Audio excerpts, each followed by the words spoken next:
What is up, guys? Welcome back to another episode of Project Boro. And like we did during the November international break, we are taking a breath to look back at Boro's most recent spell of games results. Going to be discussing our recent form, looking ahead to the next block of games, as well as, of course, the January transfer window, which a week in already looks to be a pretty busy one for Boro. Like in November, I'm joined by my good friend Chris to talk all things Boro. How you doing, mate? How are things? Good evening, Matt. Yeah, pretty good, thank you. Like you say, busy time of the season now. Lots of rumours, innuendo, speculation. So yeah. I'm sure we'll touch on that as it goes on. But yeah, feeling good. Looking forward to the weekend. A break from the Championship. Some FA Cup football. Look forward to. Yeah, should be interesting to see how we approach that one. So before we delve deep into the season as a whole, when we last sat down and chatted all things Boro in November, we'd played 15, won 7, drew 3, and lost 5. That was 24 points. The key number, 1.6 points per game in the first 15. Since our last sit down, we've played 11, won 4, drew 5, but only lost 2. Points per game, 1.5. So we've dropped ever so slightly, but we are still pretty much on the same level of up, down, left, right, forwards, backwards, inconsistent Boro form. And I listened back to our earlier podcast earlier, and we were saying things like, well, it's the start of the season. Once we get going, we might have a run of results. We can, do this, do that. And I think we find ourselves almost in exactly the same position as we were in before. However, we were 1 point outside the top 6 in November, 7 off the top 2. Although we're 2 points inside the top 6 now, we're now 11 points off the top 2, which I think is an interesting reflection on where we are in the league, which we'll get to, currently sitting 5th.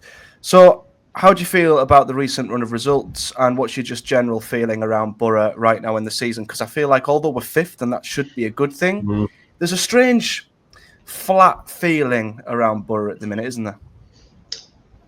I would like to start by pointing out that in the last video we did, a lot of people thought we would be negative, so we wouldn't get top 2, and that's proven not to be the case. Looking at the historical numbers, looking at the numbers we were producing at the start of the season, it just wasn't going to happen for whatever reason. I think there's a lot of frustration, some of it just, some of it not.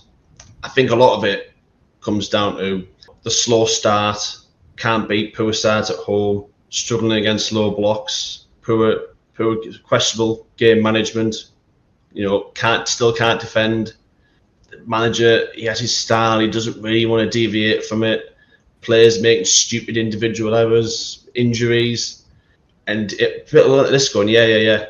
That list is from last season, and that's it. That's the frustration. It feels like Groundhog Day.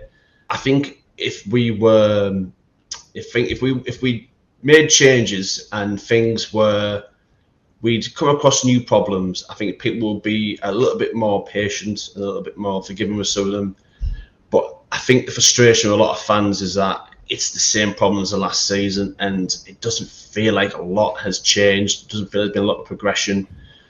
The league this season, it's a weaker league. I think Kevin Scott said it himself when he was doing the Rams, that the feeling in the club was this was the year to target because the league was going to be weaker this season.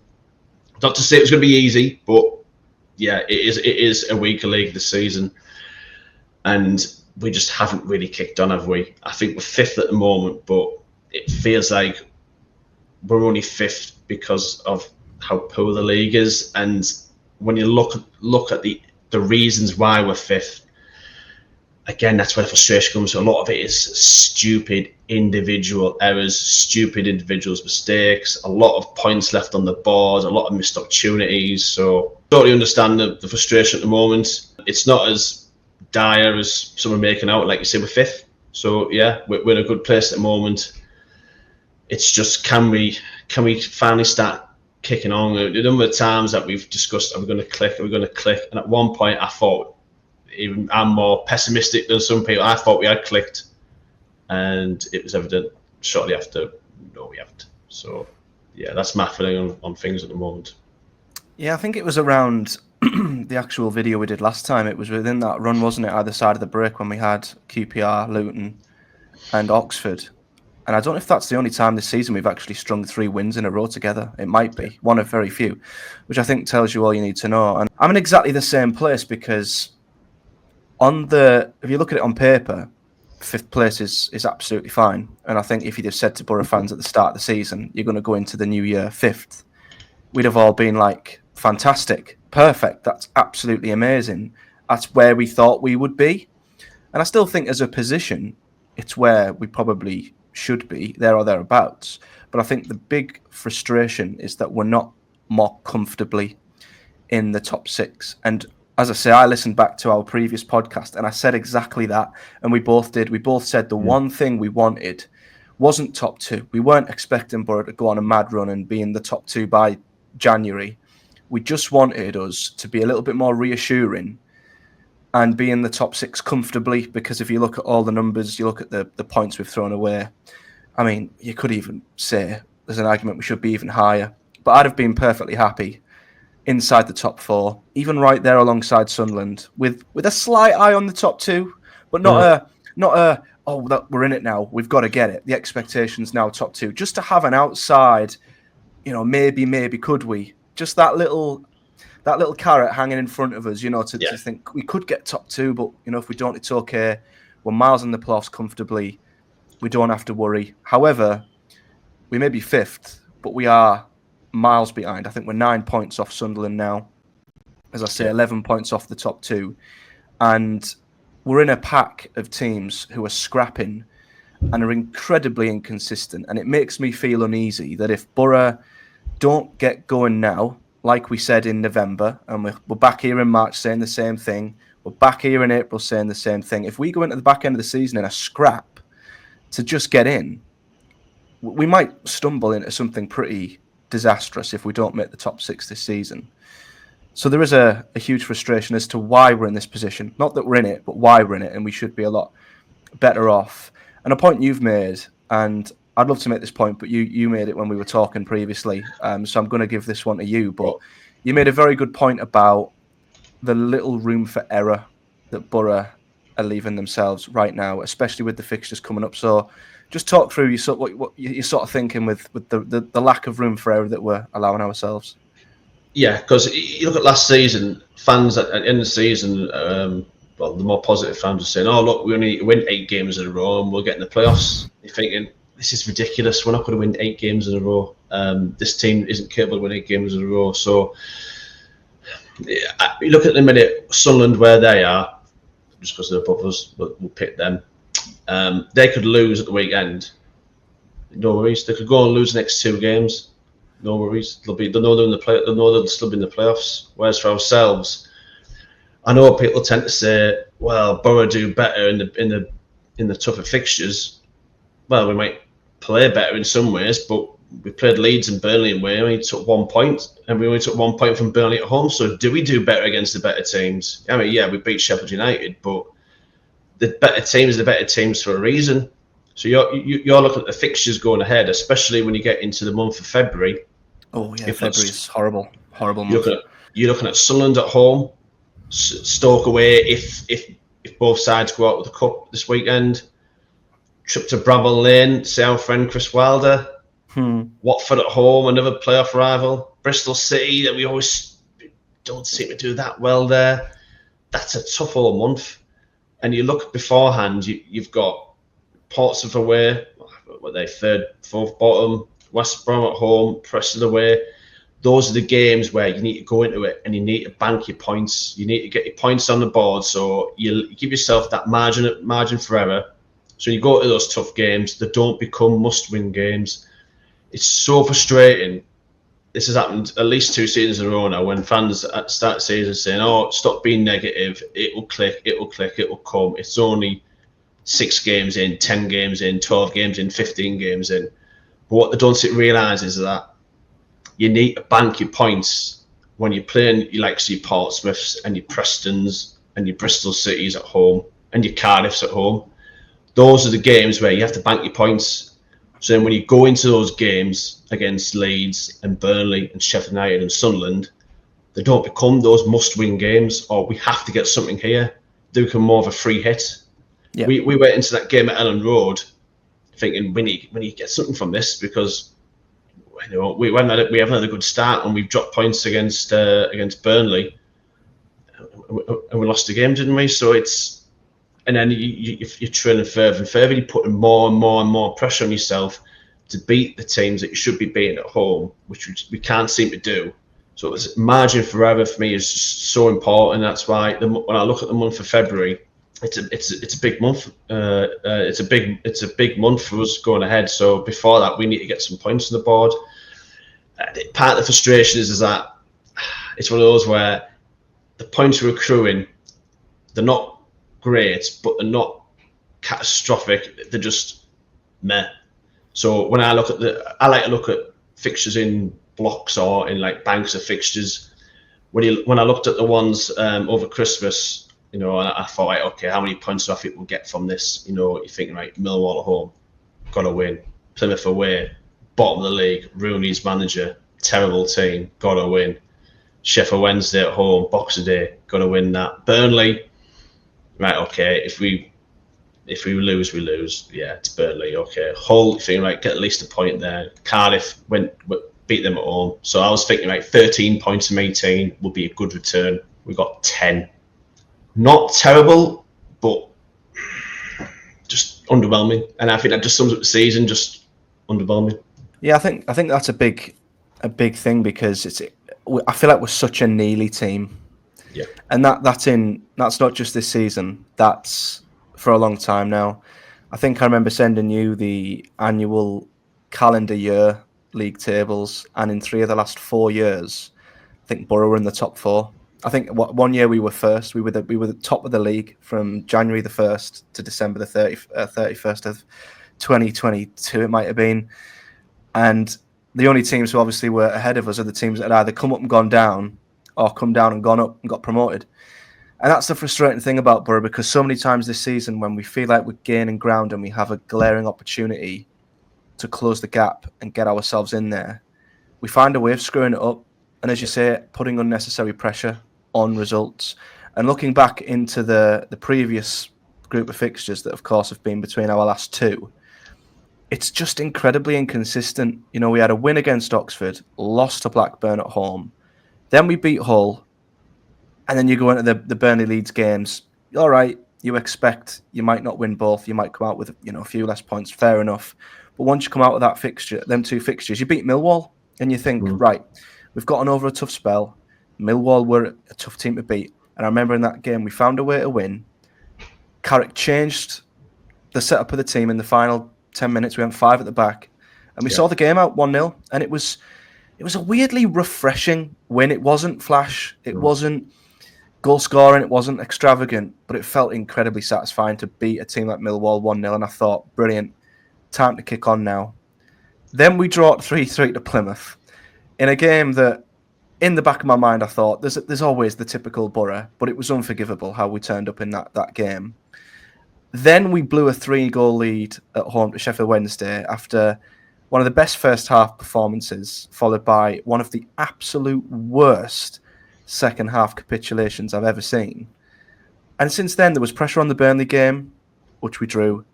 But like you say, we could have gone into that game. If we'd have won it, I think we'd have gone 5 points into the playoffs, or 4 points, but it should have been so much more.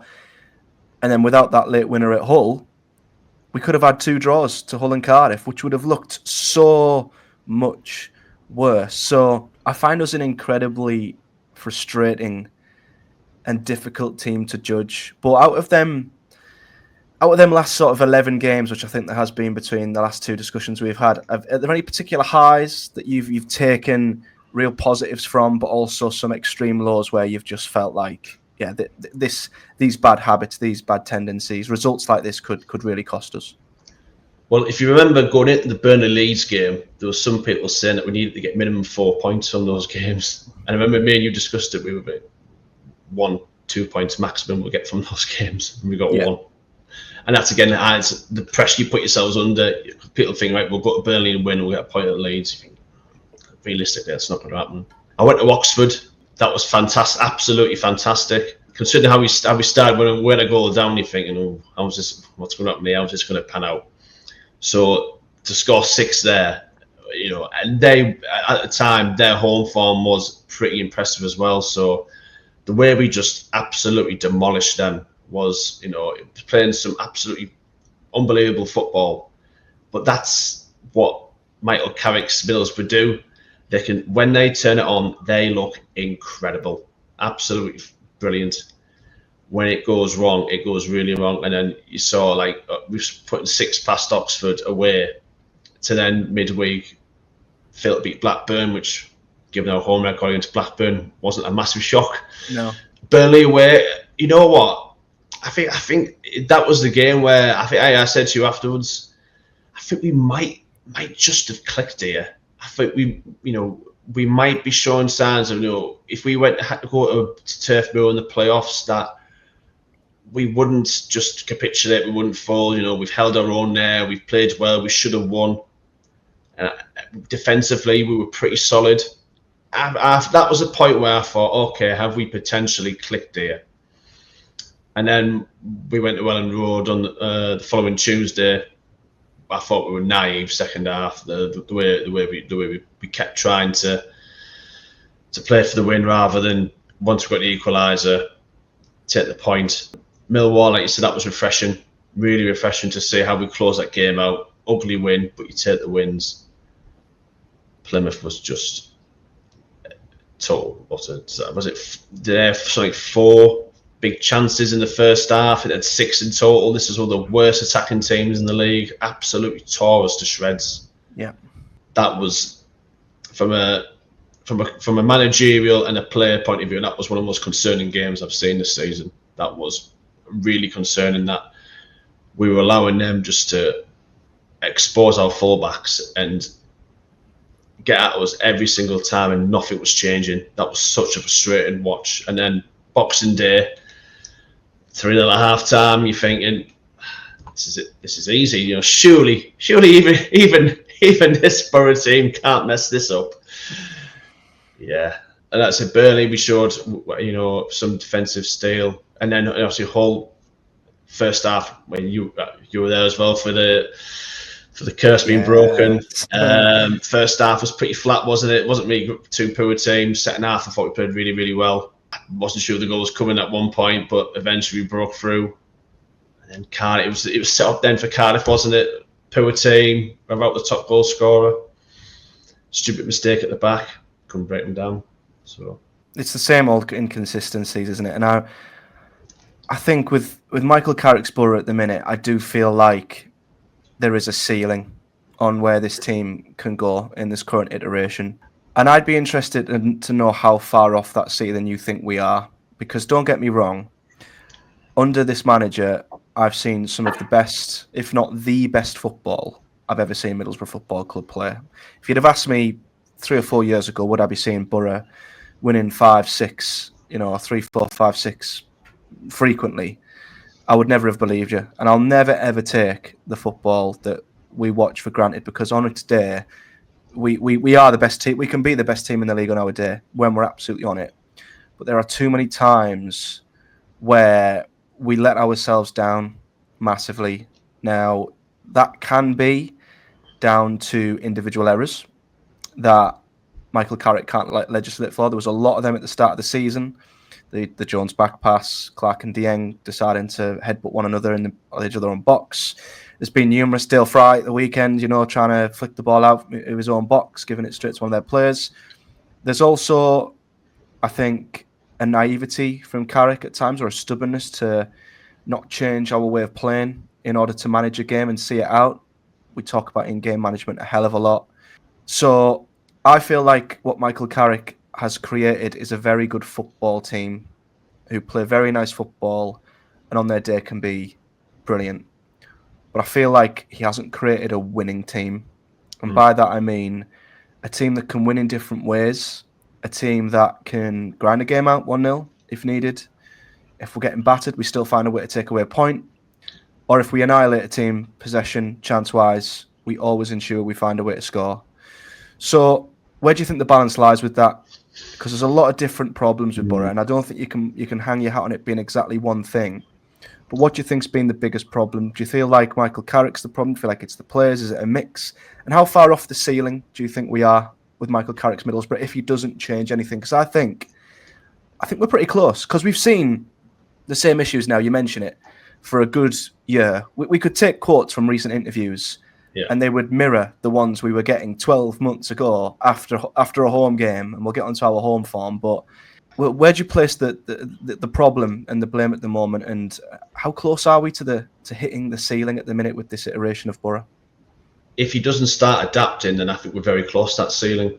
And he's showing no signs that he's going to adapt it. So, which I find disappointing, because I think he's a really, really good coach.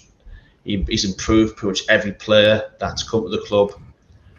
Clearly, he's a very intelligent, very talented guy, but there's just something about this new breed of coaches now where it's kind of their way or the highway, philosophy-wise. And when you look at the Middlesbrough team he's created, so I had a look at some of the data on this.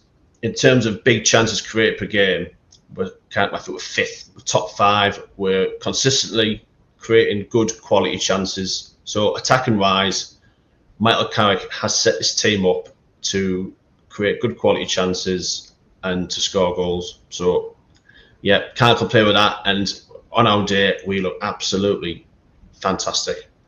The other end is not so good. When it comes to errors leading to shots, I think we're joint third for that one in the whole league.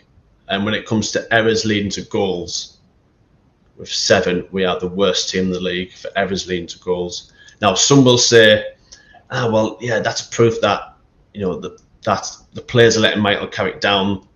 He can't legislate for that. But when I go and have a look at the errors that there were, so that these were errors that SofaScore deemed to be individual errors leading to goals. Obviously, you mentioned the Jones back pass, trying to play it back to keeper. Dieng and Clark decided to headbutt each other, with Dieng trying to play some sort of sweep to keeper, no positional awareness. Then you had Bristol City, had Edmondson misplacing a pass. Bristol City again, Hackney playing out from the back. But there's an argument there. Should Dieng have passed to him? But again, it's a playing out from the back error.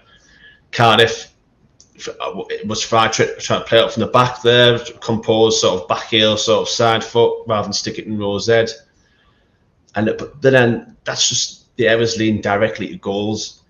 You look at the other mistakes that have been made, where it's not like that was a full-on blooper, but you think Hackney's ridiculous yellow card against Coventry for that second yellow for that tackle. Dieng getting lobbed by Burnley's right back. Edmondson aimless passing around in central midfield against Leeds. You just look at it and you just think there's so many errors that are a result of us overplaying, and you just think, if we're top of the league for errors leading to goals, that tells you something. That tells you that these players aren't capable of playing the way that you want them to play. So we need to. I'm not saying we shouldn't play out from the back, but we need to. Can we do 10% less of that and a bit more play at the channels, a bit more like against Leeds? What disappointed me was there was a warning shot there. I think it was Barlasser passed the ball into midfield. Leeds has pressed straight onto it, went through to Dan James, saved by Dieng. Warning shot. You're thinking, right, okay, next 10 minutes, let's not play it out from the back. Let's stick it in the channels. Let's ask the full-backs to drop a bit deeper. Let's not give anything silly away. 2 minutes later, we did exactly the same thing again and they scored. So that's where you look at from the coaching point of view. Plymouth and Sheffield Wednesday, we conceded 6 goals in those 2 games, and all 6 were a result of crosses into the box. Plymouth, you had the first goal come from our right, second one came from our left, third one came from our right. Sheffield Wednesday, first goal came from our left, second one came from our right, the third was a corner. And then they almost scored again from our right, and then borders of lazy clearance, and then the ball was bobbling around, it eventually went over the bar. Our fullbacks are getting exposed pretty much every single game now. Every opposition manager, going back, I think it was Paul Heckenbotham When Preston came, I'm sure he said post game, that had a plan to target Borges. Every team does it now, and we just allow it to happen, and nothing changes. And that's where I just think that game management side from Michael Carrick needs to kick in there. And people get a bit upset when I say, he's prioritising his philosophy, but what's the alternative? The alternative is, that he doesn't see it, which I don't believe for a second he doesn't see it. The others are that he's not capable of fixing it, which I don't believe for a second that's the case, because we saw Chelsea at home last season. That was a masterclass in game management. He was absolutely brilliant that game, Michael Carrick. He got it absolutely spot on.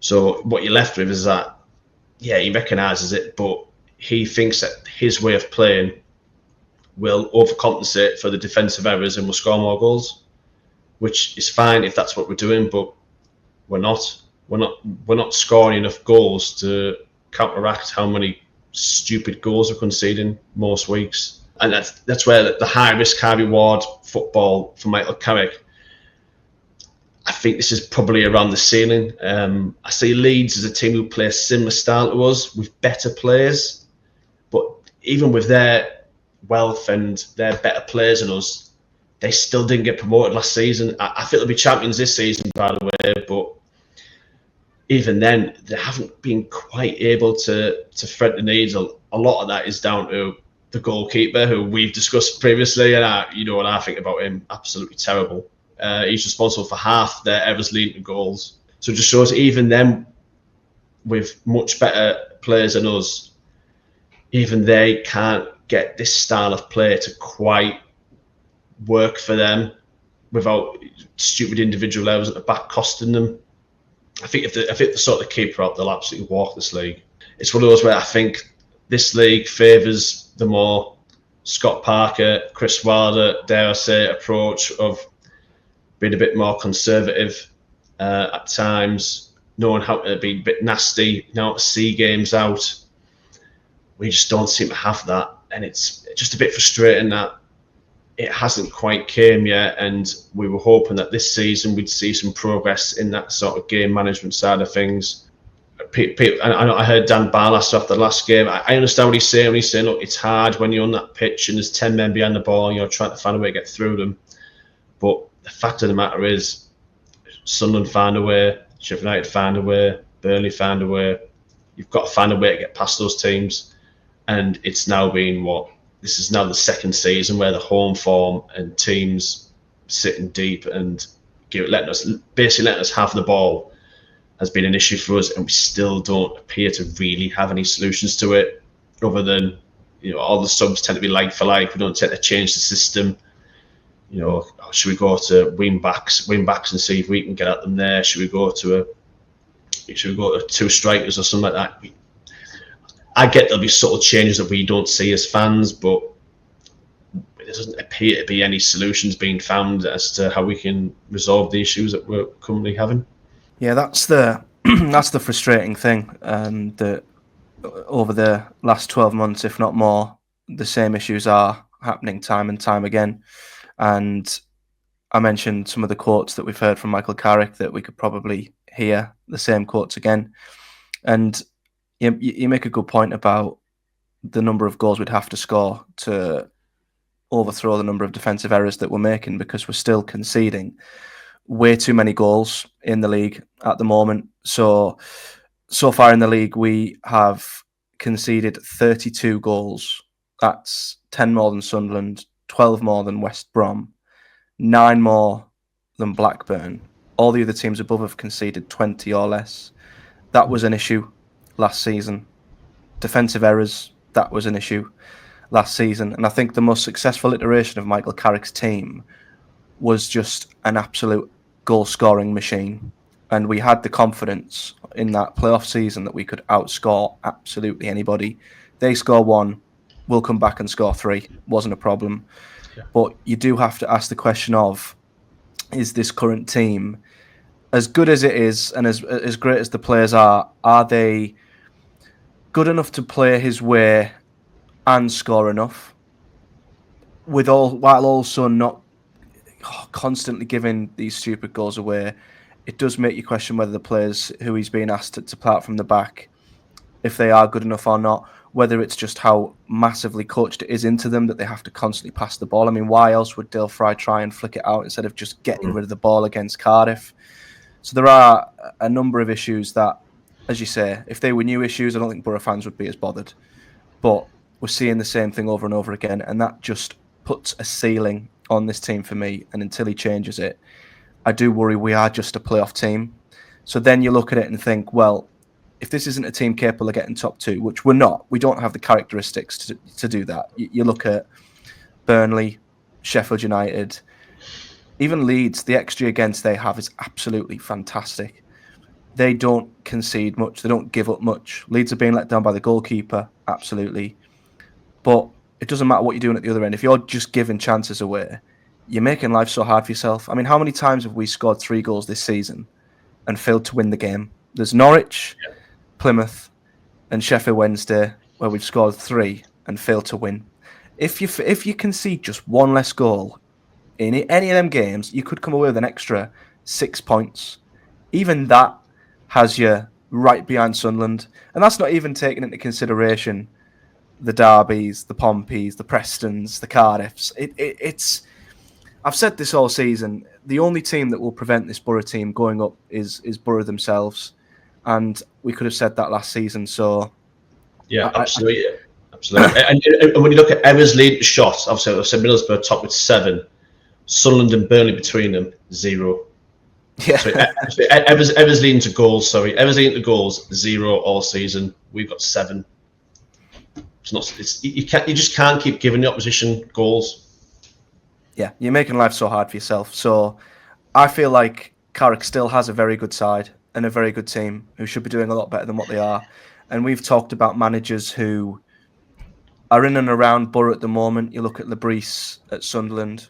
I think when you look at Parker and Wilder and Farker, they've done it before. They are elite managers at this level.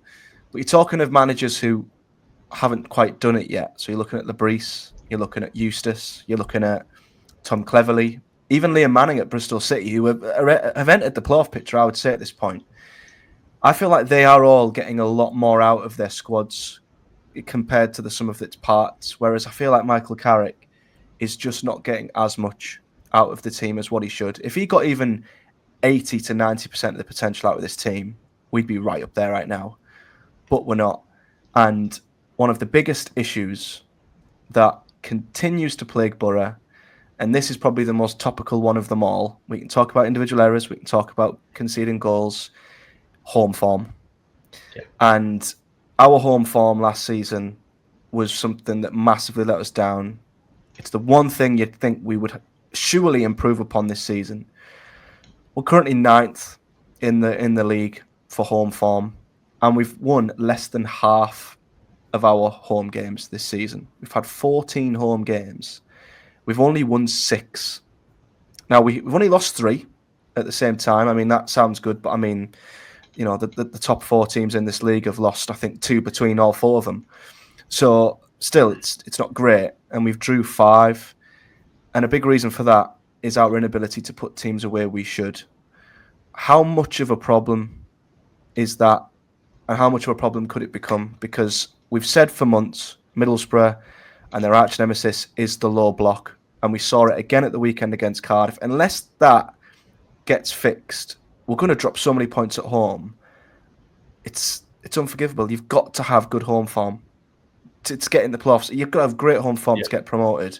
How much of a problem is Boro's home form this season? It continues to be massive, and that's part of the frustration. Nothing's been resolved in terms of the home form. It's Groundhog Day. It's the same as last season. Nothing's changed.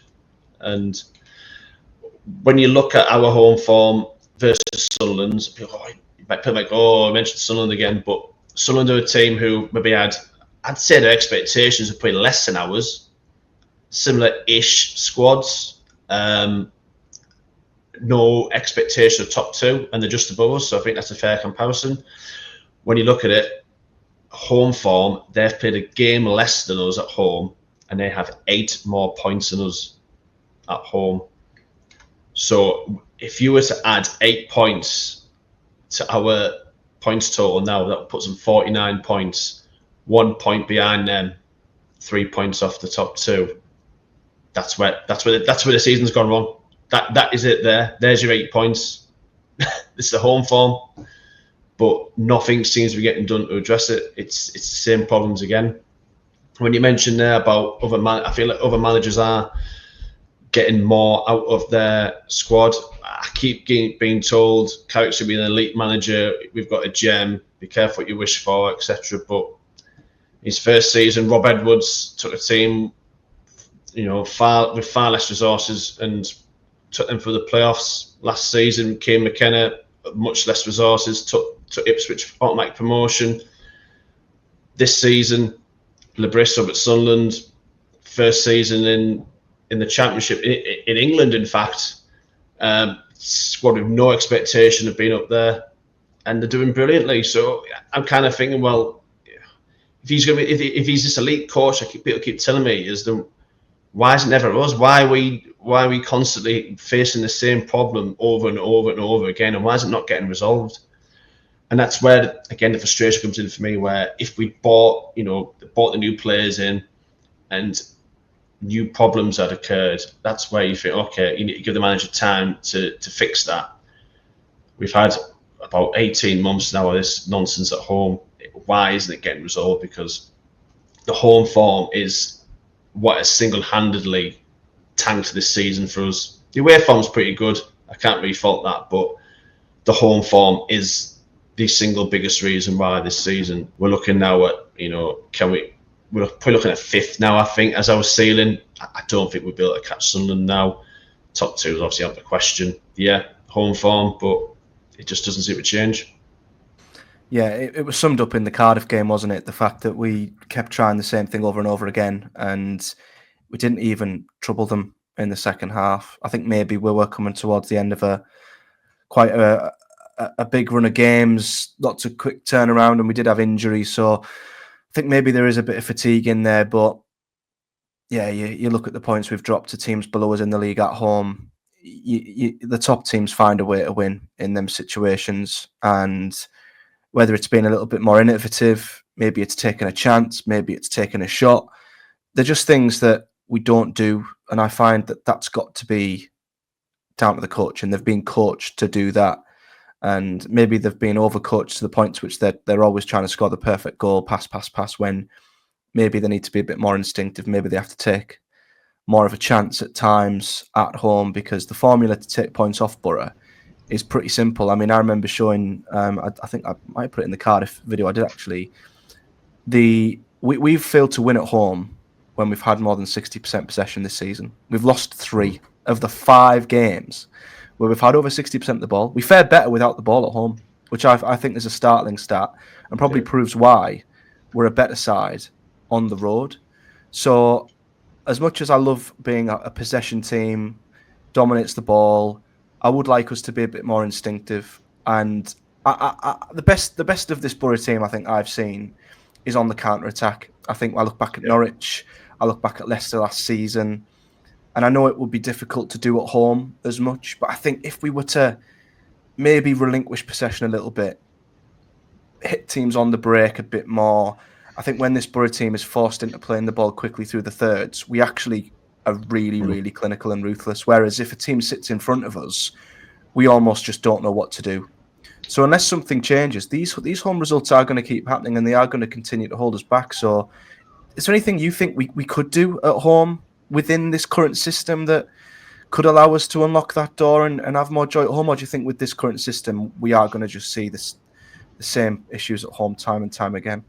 The main thing we need to do at home, I know it's easier said than done, is up the tempo. We're just slowly knocking it sideways, backwards, sideways, side, back. If you want to beat a low block, you have to play it much quicker than what we're doing, and we just don't. I don't know whether that's the players are coached that way, or they don't want to do that, or they can't do that. I don't know the reason why, but we need to seriously up the tempo at home, because you will not break a low block down just slowly, methodically passing it sideways and backwards. It just won't happen. Set pieces, horrendous. I don't know what we're doing during the week at Rockcliffe, but it tends to be at the start of the season, Matt Clark was a threat from set pieces. At the minute, there's next to no threat from set pieces now. And again, when you're trying to break a low block down, stuff will bobble and go up for a corner, and you're thinking, right, okay, where you're thinking this should be a chance now, a set piece, to get round the low block and open play. Half the time, it either goes straight to the goalkeeper's arms, or we'll play a short corner and we'll just end up passing it back the halfway line. Another thing we do, which we need to try and change the system. I think it's just frustrating. Every opposition manager after the game will say, "Oh yeah, we know what Mills are going to do. We know how they're going to play. We know how to stop them." And I think at the start of the season, I think Michael Carrick said, "Oh well, he tried to pass it as a compliment." I think at the start, I think it's not a compliment. They're saying they know how we're going to play, which is fine. But when that doesn't work, we need to think, all right, okay, we need to go now and do something a little bit different. I don't know.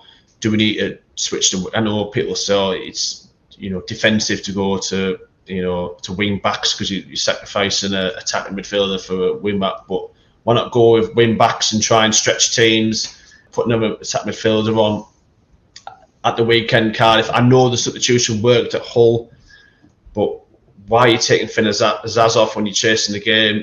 Why not drop Barlasser off and put Azaz deeper and then put Gilbert in there and change the shape, just do something different? It just seems to be, when we're chasing those games at home, the changes seem very like for like. And one thing that I know, he's not everyone's favourite person, but one thing I can't fault Chris Wilder for is when things weren't going well, he wasn't afraid just to throw the kitchen sink in it. I remember, if it was Reading, we were 1-0 down late in the game, and he just threw everything at it. 4 strikers, just attack, and we turned it around at the end, 2-1. Remember Matt Crooks getting the late goal, and that's the sort of thing he'd do. He'd just throw caution to the wind and say, right, I'd rather go have a go at this than not. And it just seems very like for like as that's off for Gilbert. You're thinking, yeah, again, it worked at Hull, but that doesn't mean, because that's outcome bias to say because it's worked once means it's the right answer. Yeah, we just need to do something a little bit different. It's all very safe and very predictable what we're going to do. Even Steve McLaren, who was notoriously known as a philosophical, dogmatic in his approach and defensive and all that, when famously when things weren't going well, he wasn't afraid to just throw everything at it, and it just seems to be looking to do that at times, and it's just a bit frustrating. Yeah, I think when you're changing players like for like, you're not giving the opposition that much of an issue. I think you're changing the individual, but they're still going to play the same way. They're still going to cut the same passing lanes. They're still going to block out the same space because the system's the same. So the defence is going to stay and set up in exactly the same way. Whereas if you change system, you sacrifice a defender for a striker or a midfielder for a strike, you put 2 up top, it gives them an extra, the defender's an extra body to keep an eye on. And then there's at least 5 minutes, and there's someone thinking, well, who's picking him up? Who's picking him up? He's playing there, and it just 5 minutes just creates a bit of confusion. Exactly, and you could switch it to a back 3 and go with wing backs, and that would stretch them a little bit. That's the one thing we weren't doing enough against Cardiff. We weren't stretching them enough. When you're playing the ball from side to side, you've got to do it quicker. You've got to try and pull them and drag them out of position and out of space, but they were sat so comfortably in front of their goal. So I think if to improve our home form, I think tempo is absolutely the first thing. No matter what system we play, the tempo's got to be a lot better, I agree. But I wouldn't be against us going with a back 3. I feel like we've got an embarrassment of riches at centre-back, so we've got players who should be more than capable of playing together in a back 3. Wing-backs, well, we'll get onto the January window in a minute. We don't even know if we're going to have anyone on the right-hand side, to be honest, going forward. But, we sign left-backs mostly down to how good they are going forwards and what they've done in the past. I mean, Lucas Engel and Bangura were both left wingers previously in their careers before going to left back, so they'd be fine at left wing back. We've got brilliant midfielders who could slot in there, and if you want to stick another midfielder in there, Azaz and McGree, they can sit in there. McGree plays central for his country.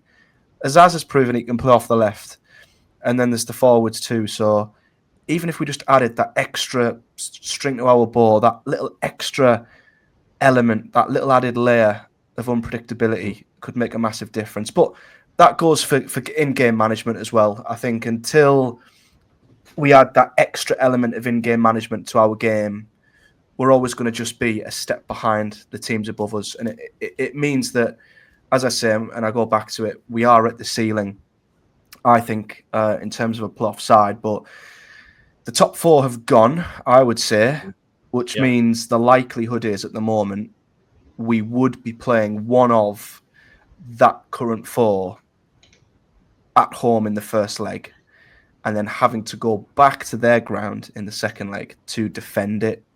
Now, for me, I don't get that the playoffs are lottery, yada, yada, yada. I think for a team like Boro, when you don't know what you're going to get, maybe. But if you are a team who are solid, you can manage games, you can tactically adapt to being under the cosh in the away leg, your back's against the wall, you can get through it. Or if you're at home and you need a goal and you find a way, it's not a lottery. You can navigate your way through it. And we've seen historically, teams who are very, very good at the back can navigate their way through, and the playoffs a lot easier. They're just built better. So I just don't feel, and that's why I was so desperate for us to get top four. I feel like that advantage is crucial. I don't know about you, but the thought of going, even taking a lead away from the Riverside, if we get into the playoffs and taking it to one of them teams and defending it, I just have no faith or trust that this Boro team could do it. The only team is maybe Burnley. I come out of the Burnley game at the Riverside, and the first thing I said to you was I wouldn't mind them in the playoffs because we could beat them in a moment. So how would you feel about how that picture is setting up at the minute? Because I feel like unless we're in the top four, I feel like just historically with data and recent playoff winners as well, it's a real outside chance, isn't it, with where we've left ourselves at the minute?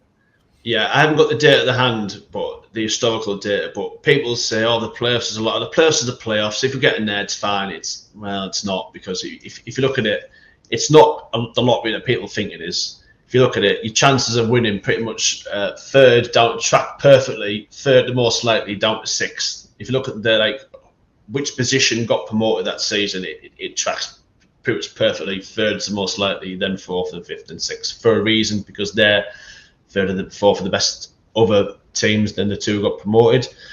I'm sure when I looked at it, in the last two seasons of the EFL playoffs, so including League 1 and 2, so in the last two seasons, each of the 6 teams, 5 of the ones who went through were the team who played at home second.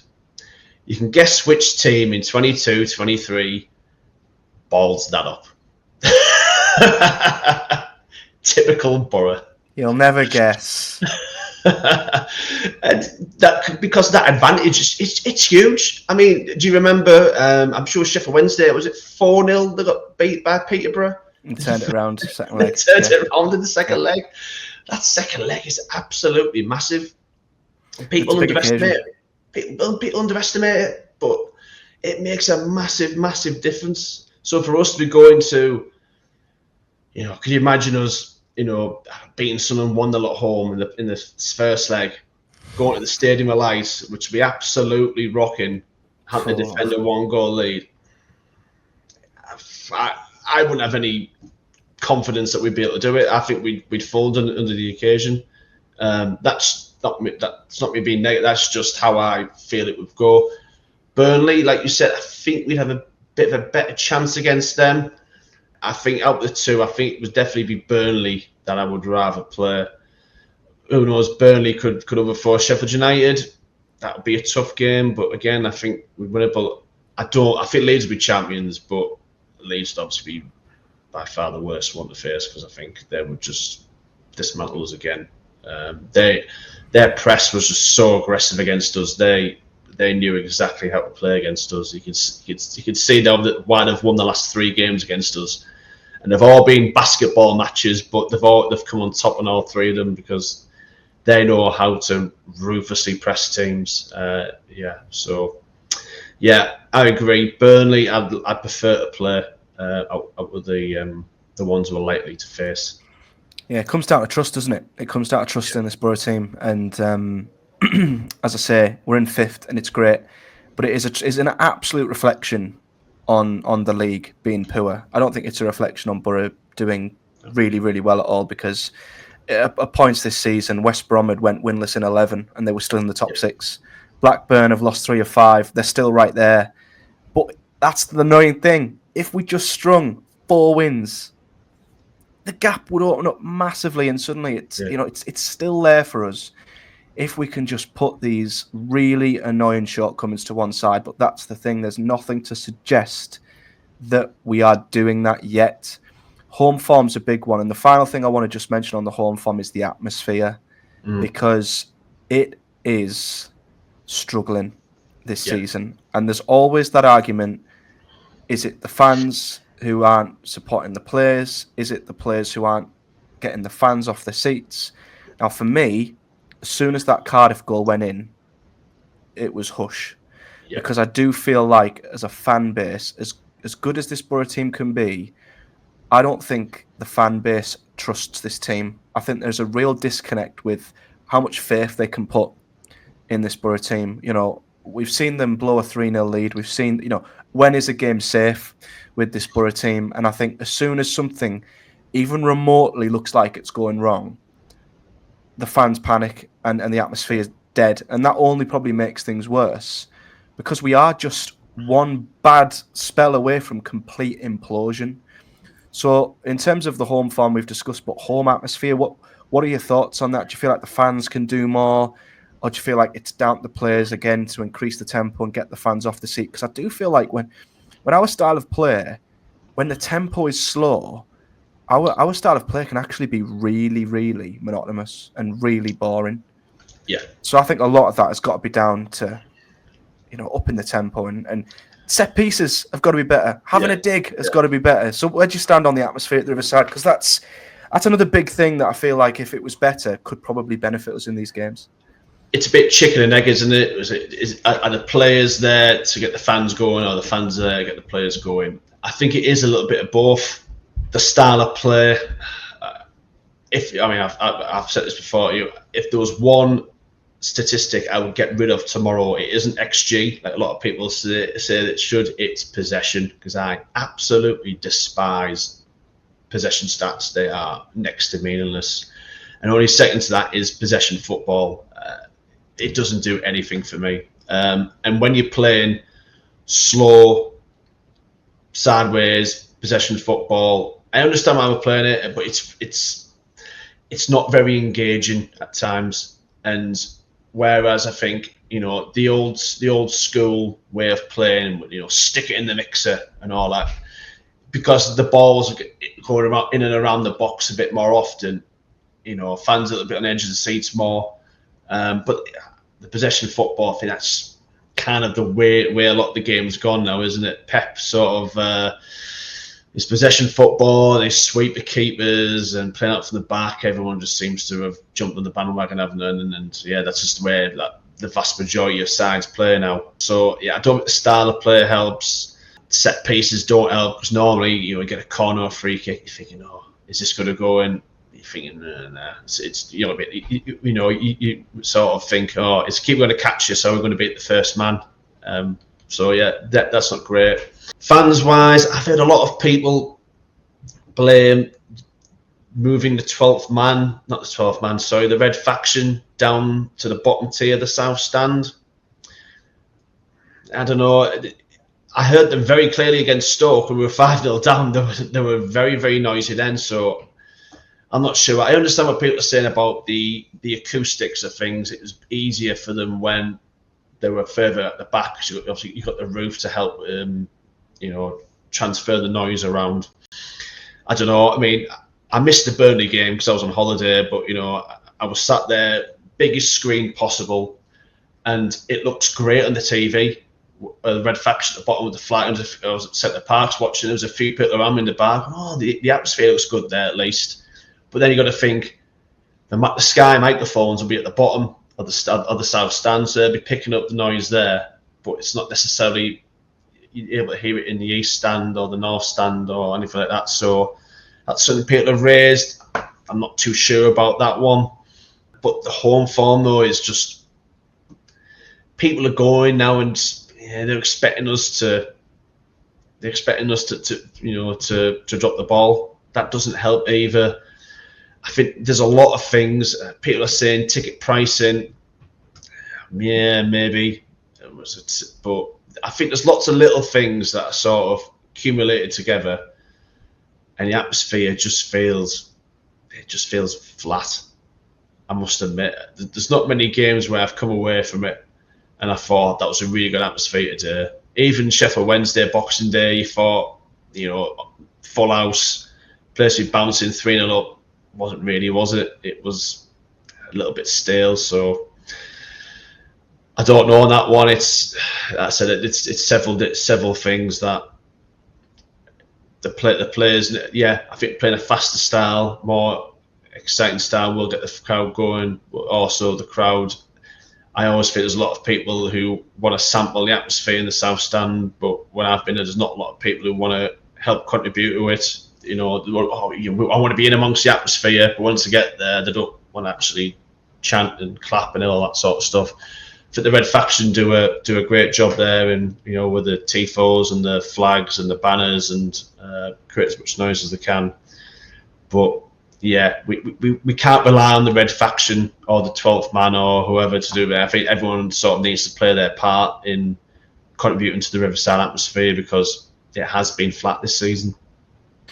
Yeah, it's a mix of a few things for me. I'll never knock the Red Faction, because I feel like without them there'd be no atmosphere, and they're absolutely fantastic, and they have been for a long time, especially when you see how they've grown over the years as well. I'm not sure moving them has done great for the acoustics, so I do think there's an argument in that. I think it looks visually great, but I think there is more chance of people joining in when they are the centrepiece of the South Stand rather than being sort of tucked in behind the goal. But that doesn't stop the rest of the stadium getting involved anyway.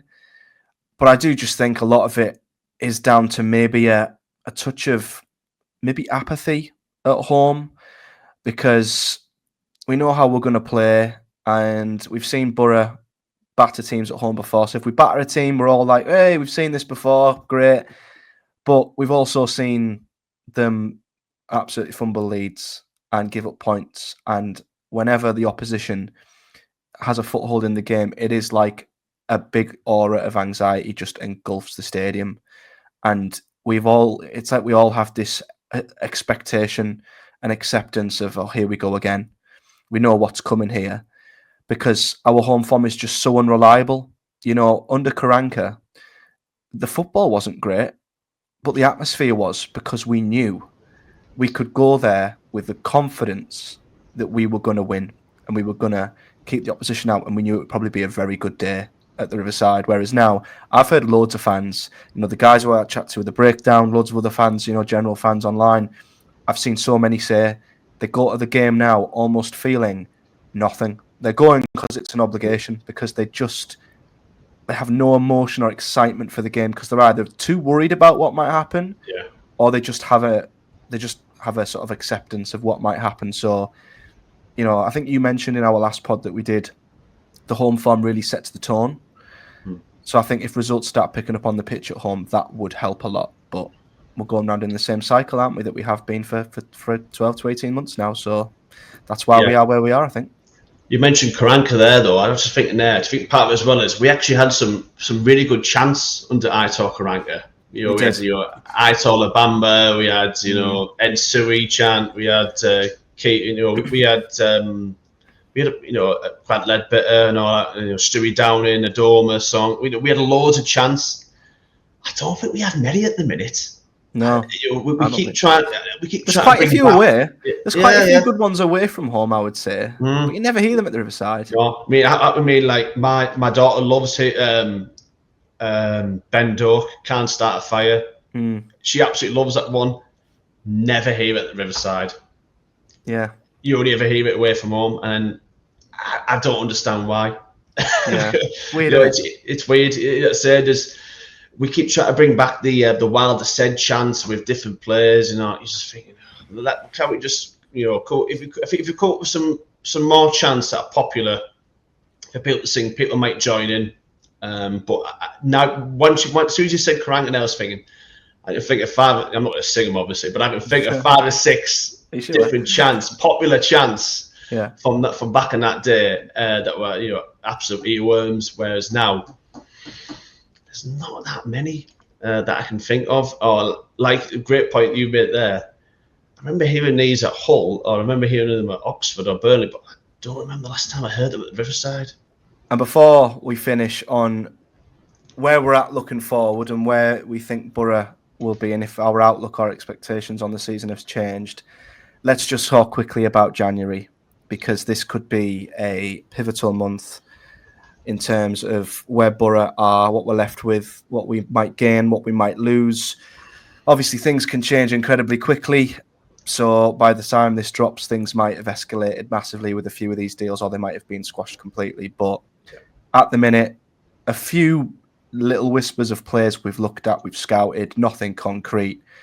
But there is the potential that we might lose Ben Doak due to the surprise, I would say, that Liverpool are open to selling him in this window to a Premier League team. And there's loads interested, as we know. Lath, that's been something that we kind of thought would rear its ugly head again in January after what happened in the summer. So I'm not surprised by that. But I feel like because we are a lot further away from top two than we were in, going into the season in terms of our expectations, I wouldn't be surprised if they try and force him through a move now, because, if there's a move to the Premier League there now, why wouldn't they take it if it doesn't look like there's going to be any chance that with Boro? And there's also strong links with Isaiah Jones to Luton. Two of them are right wingers. One of them's our number 9. Where do you stand on January? Are you worried? Are you still do you have faith in the recruitment team that will be all right? Or do you feel like this could be make or break? I think the recruitment team are the one part of the club at the minute that I trust completely. I don't think you can really, no recruitment teams are going to get 100% right. But I think they're pretty darn close with, the signings that we've made since Kim Scott come in. I think he's probably been the number one signing that Steve Gibson has made in the last maybe 10 years. And I think when the club's financial figures come out in the next week or two, I think it will illustrate just how important Kim Scott and the recruitment team are, to making sure this club is financially still credible, because without that Premier League football, we are heavily reliant on Steve Gibson and the sale of players to keep the club financially viable. Obviously, Michael Carrick plays his part in that, because Scott brings the players to the club and Carrick improves them on the training ground and on the pitch, etc. So, yeah, laugh. I think we've all sort of thought it was coming. So, it'll be one of those where if we can get, I think we turned down £20 million in the summer reportedly. If we can get that again or more, it becomes difficult to turn it down now. If he doesn't want to be here, then yeah, it's very difficult I think Steve Gibson is in a position that he doesn't deserve to be in.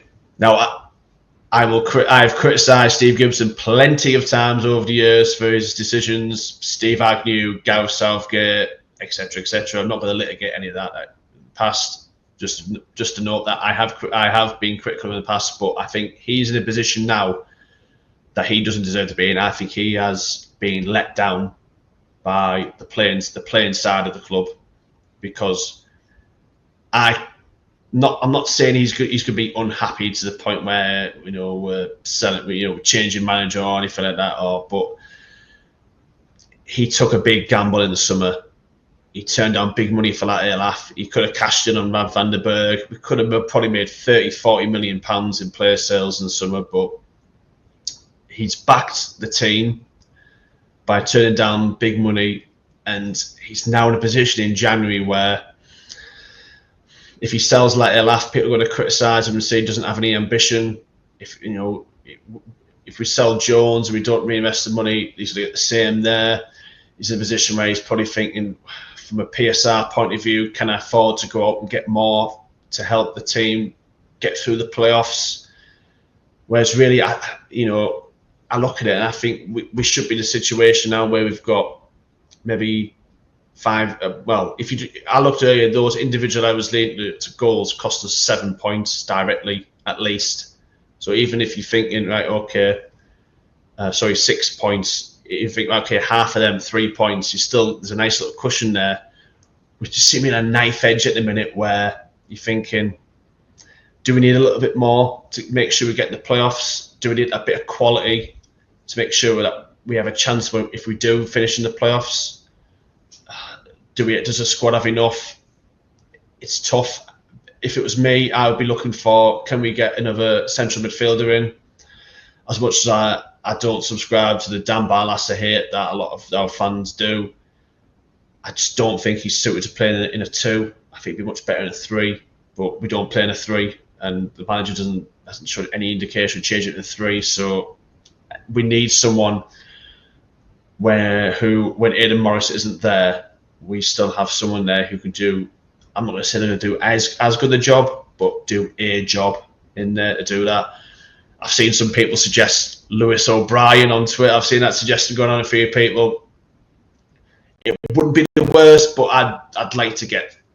It would be a loan if we were to get someone, someone of that mould, just someone who can come in and do a job. Because without Aidan Morris, it's quite clear that the midfield isn't functioning. And Johnny Howson, as much as Boro fans love him, and he did a great job in the away end at Hull.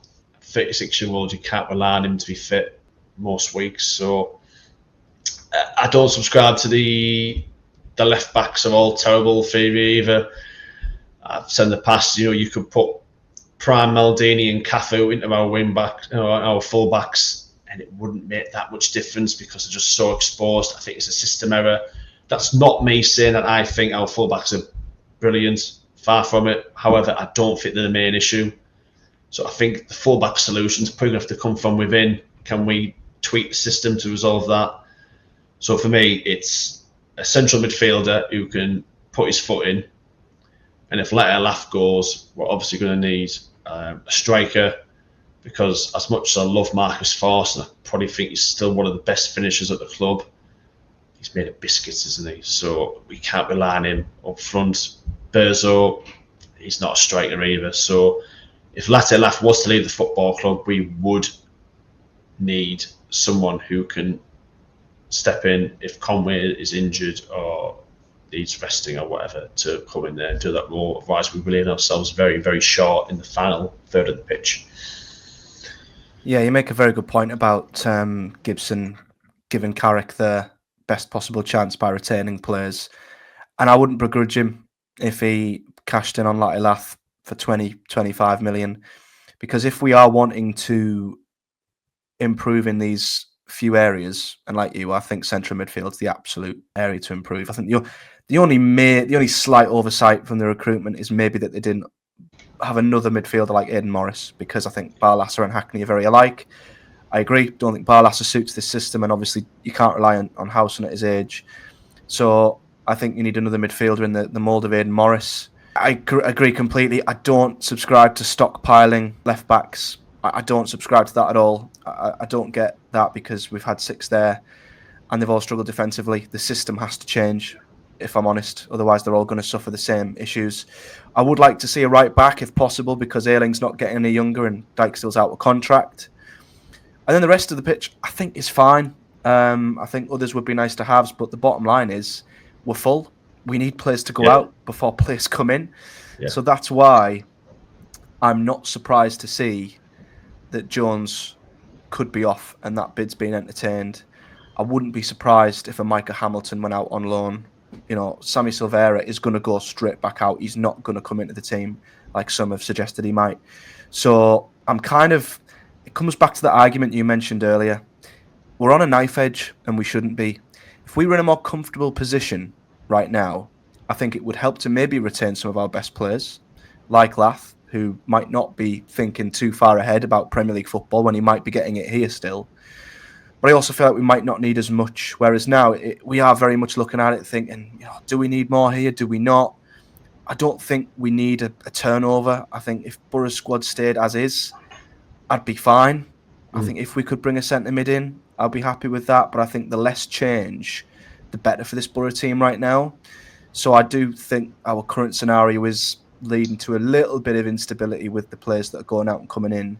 And the Doak one doesn't help either. I mean, I'm hoping the reason why we're entertaining the Jones bid from Luton is because we're confident Duck's going to stay. Because surely we can't be letting both go. I mean, the Duck situation's out of our control. So to gamble and let Jones leave, that's a big gamble, isn't it, for the club? So they've either got replacements ready and waiting, or we're very confident we're going to keep Ben Doak. Because I think keeping Ben Doak's more important than keeping Latin Lath. Because I think we've got Tommy Conway, and I think if we brought a young striker in alongside him, we'd still have enough up front to carry us. But if we lose Ben Doak, I think our most effective attacking outlet is gone, and I think we'd struggle then. Yeah, and just as we're talking there, you think, and people are saying that our team, there's an argument now that like top six, that'll be good season for us. And you're thinking, well, hang on a minute, we've got Brad Vandenberg, people are talking 15, 20 million pound for. You got Hayden Hackney, people are talking 10, 15 million pound. You got Ben Doak on the wing, who's 30 million pound rated midfielder. You got Lath, 20 million pound striker. Vinna Zaz, what would he be worth now? 8, 10 million pound. This is a good squad. How many squads in this league would have an Australian international as the third choice goalkeeper? How many squads in this league could afford, to sell a right winger for £5 million and not really notice it that much because he's not a regular? That's the point. This team should not be playing hokey-cokey in the bottom end of the playoffs with the likes of Blackburn, Watford. West Brom, I thought they were propped up massively by Corberan, if I'm honest. But that's the bottom line of this podcast. The message is that we just should be so much better off. And I just hope we're not going to sleepwalk into something that's a lot more dramatic and intense than it really needs to be. So, what, like having to go to the CBS on the final day and get a result? Don't even joke about that potential possibility. It wouldn't surprise me. At least Robbins isn't there now. Yeah, well, yeah, it's Frank Lampard's Coventry City, of course. Yeah. What you got feelings then? Finally, just on Lath and Doak. Then, do they stay? Do they go? What you reckon? Doak. My concern was always that not that Liverpool would call him because they've got Salah, Gakpo, Diaz, etc., etc. They don't need him. The concern was always. Yeah, that a Premier League club would come in. A Premier League club would come in and try and buy him. It seems that half the bottom other half of the Premier League are in for him now. I think Doak will probably stay. I wouldn't put my mortgage on it. No. Only because I think Liverpool might look at this and think, there's a lot of interest in this kid. Yeah, maybe we should keep hold of him. But if Liverpool, I don't know what their PSR figures are like. I've said on Twitter, it wouldn't surprise me if they've looked at it and thought, well, it'll be good for PSR because we've bought him for 600 grand, to sell him for 25, 30 million quid, all that profit, will go towards the figures and then we can put a buyback clause in and blah, blah, blah. But I think he will probably stay and then Liverpool will probably assess in the summer. Let it laugh. 60-40 that he goes. His agent will certainly push for it. And why wouldn't he? If he's got Premier League clubs, I've seen Bournemouth have pretty much got no strikers now. They're all injured. West Ham, I know they're changing manager, but they're looking for a striker. Leicester are looking for a striker. There's a lot of Premier League clubs in the market for a striker at the minute, and Latte is someone who, ticks most of the boxes. His age, his style of play, his pace. His work rate, that's something that we haven't mentioned, but for me, it's frustrating how one of the hardest working players on the pitch and the one who will track back and put tackles in is our centre forward. It's like a laugh. So he's ideal for the Premier League. So I'm 60-40 he goes, but I'd obviously love to keep both of them and have a proper go at the playoff second half of the season. Yeah, I'm the same as you. I think out of the two, I was more confident that Doak might actually have left until I saw the Jones news. And that just makes me think, surely we wouldn't let them both go at once. Kieran Scott's too smart for that. Yeah. Because we'd have to have two replacements lined up. Because as you say, Force can't play there. He's too injured. I don't think Hamilton's ready to come across there. And I wouldn't play Silvera either. So that gives me hope, and I think we have got the reassurance that Liverpool are happy with where he's at, and so they should be, because there's probably not many better clubs at our level for a player like Ben Doak right now, who with a coach like Carrick who can improve him. That's what Carrick's amazing at. So Liverpool, if they don't have to sell him now, they could sell him for double in the summer if he keeps going. They could sell him for a lot more. I don't see the rush now.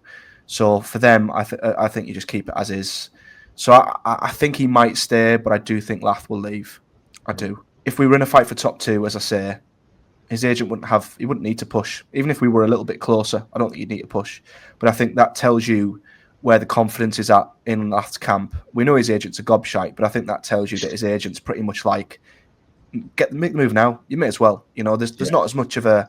In the summer, you could have said, well, you never know. You might be there in the Premier League this time next year, but now...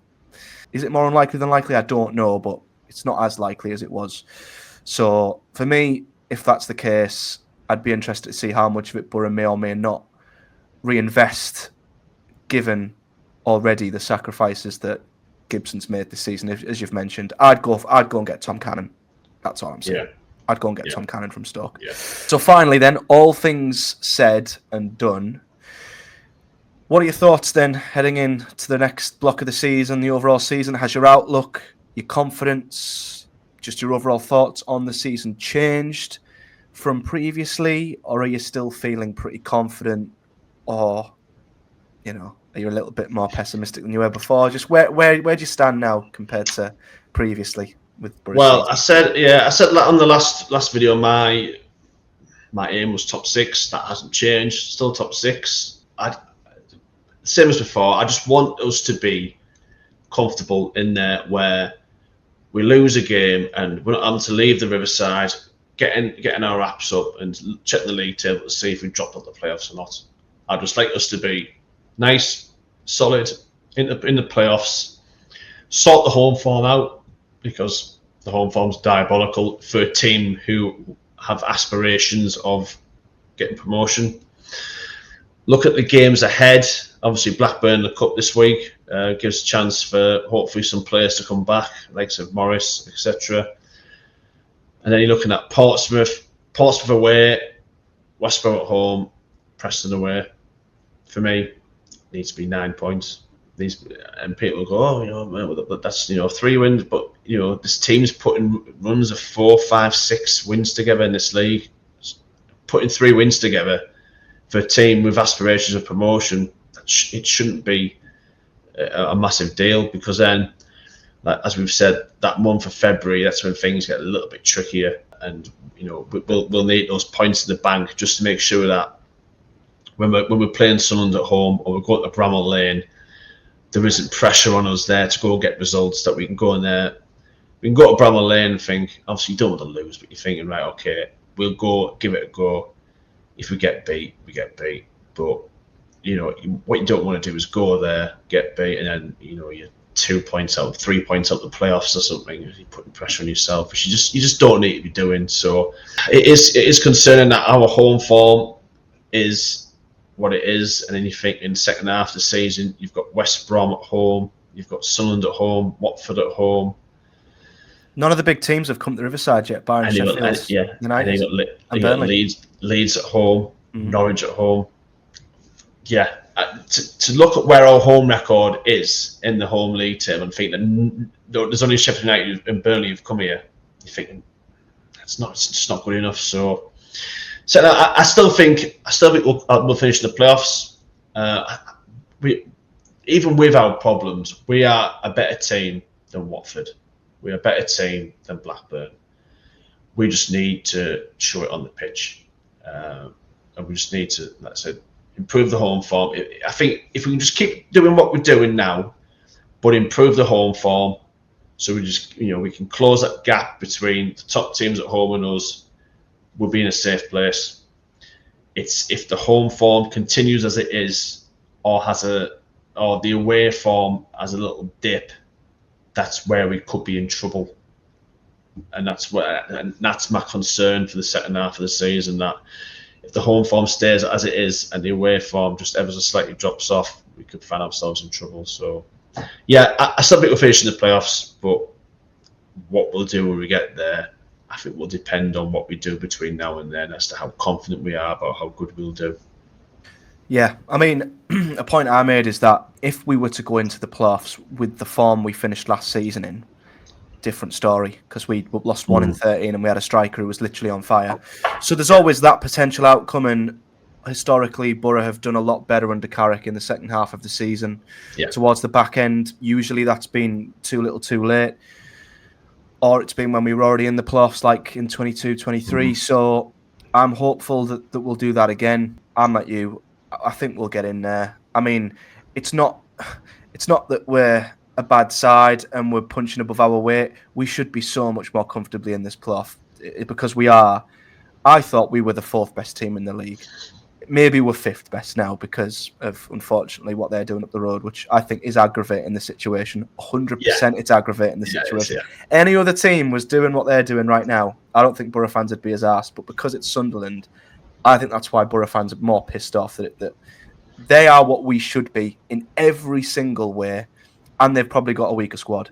But don't let them hear you say that, because they'll argue black and blue with you, but they don't. But now I'm the same as you. I think we'll get in. We should be in there comfortably. I just don't want us to get to the final 3 or 4 games sweating, because we shouldn't be in that position. We don't need that. We need to go in with momentum. We need to go in with form. And I still, the sticking point for me is that we won't be top 4 and we won't have that advantage. I still feel like that will play a part, even though we're the only team in the last 6, as you say, to absolutely stuff that advantage. I still feel like it is an advantage. Oh, yeah.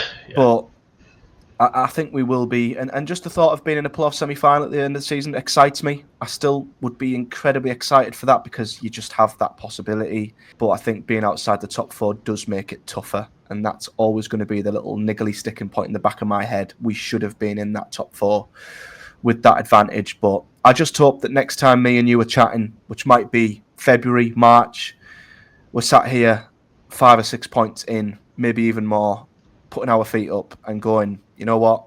Yeah, we could be a lot higher. Yeah, we could have got points here, there, and everywhere. But at the end of the day, our expectation was playoffs. And whether you're in it or you're not, as long as we're in there comfortably, I'll probably dismiss all of the drop points if we're just in there comfortably, which we're not right now. And if we can eradicate this knife edge we're seemingly living on at the minute. So, yeah, fingers crossed. We're still hopeful, but there certainly has to be improvements made just to make sure we don't drop a major typical Boro and somehow find a way of not making the top 6, which would be absolutely criminal in this league. That's our most up-to-date podcast in terms of the Project Boro overview, you could call this. We've obviously done 2 of these now, so again, I would love to jump back on at some point. I don't know when it'll be. The next international break's not till the end of March. We've got a hell of a lot of games between now and then, so we might have to try and pick a slot before the end of March. But we'll jump back on and hopefully review a slightly more positive run of games for Boro, because we are higher up than where we were before, but we're further away from the top 2, so it's very hard to judge. It is, isn't it? Yeah. It's a reflection. It's not a disaster by any means, but it's just that frustration that what could have been and the points left on the table for me. Yeah. That's what. And I think there's a fear that we could be feeling like this in May. That's probably it. There's just a huge fear that we could be doing this in May. But if we finish where we are, we'll take it, I guess, to a degree. Absolutely. But let us know your thoughts in the comments if you're listening or watching on YouTube. Your thoughts on Boro's season overall and where you think we'll finish, the pros, the cons of the team, where we need to improve, etc. And as always, like the video and subscribe to the channel, as I do review and preview every single Boro game here. And we will be back to do this again at some point over the next month or 2. We'll try and find a time to do it. Maybe if Boro do get through in the FA Cup and the Stoke game moves, we could look to do it around then. Maybe. We'll see. And I will put links in the description of the video to both the podcast providers to listen to this on your chosen podcast provider if you'd rather do that, as well as my social media and Chris's social media. We both love X and TikTok because we're both just social media gurus, aren't we, who just live off it. So that'll be in the description. But Chris, thank you very much for jumping on, mate. And Always a pleasure. Hopefully we're back chatting more things Boro a little bit more positively. Hopefully. Fingers crossed. Fingers crossed, man. But yeah, thanks for watching, everybody, and we'll see you in the next one.